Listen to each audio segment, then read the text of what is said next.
غریب الغرباء یا معین الضعفاء الفقراء یا شمس الشموس یا انیس النفوس ایھا المدفون بارض طوس ورحمۃ اللہ وبرکاتہ۔ شب جمعہ ہے اور سامنے بارگاہ ہے مولا امام رضا علیہ السلام گنبد بارگاہ۔ ماشاءاللہ بہت رش ہے، بہت رش ہے، بہت رش ہے، بہت ہجوم ہے۔ اور دوسرا اربعین ہے، پورا اربعین کا رش ہے، زری تک پہنچنا، گنبد کے نیچے پہنچنا ناممکن ہو رہا ہے۔ الحمدللہ الحمدللہ خدا کا شکر ہے کہ زائرین آئے ہوئے ہیں، پروردگار نصیب کرے اور بہرحال سب آئیں اہل بیت اطہار کے صدقے میں، چاردہ معصومین کے صدقے میں انشاءاللہ زائرین کا اسی ہجوم رہے، خدا قبول کرے۔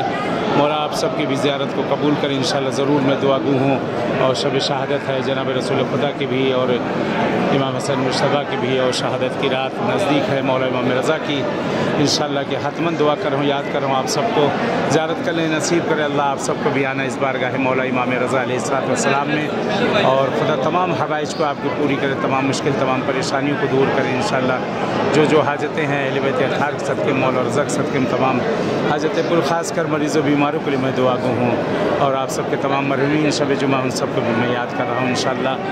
اور یہی خدا سے دعا ہے مولا کا ظہور ہم سب اس میں شامل ہوں۔ چلے اجازت چاہتے ہیں انشاءاللہ اپنی دعاؤں میں، بہرحال اس فقیر کو بھی یاد رکھے گا، اور میں بھی آپ سب کو یاد کر رہا ہوں یہاں مولا کی بارگاہ میں۔ مولا نصیب کرے انشاءاللہ اسی بارگاہ امام رضا میں انشاءاللہ ملاقات ہو، آقا کی بارگاہ ملاقات، خدا تمام حوائج کو پر التماس ہے، دعا التماس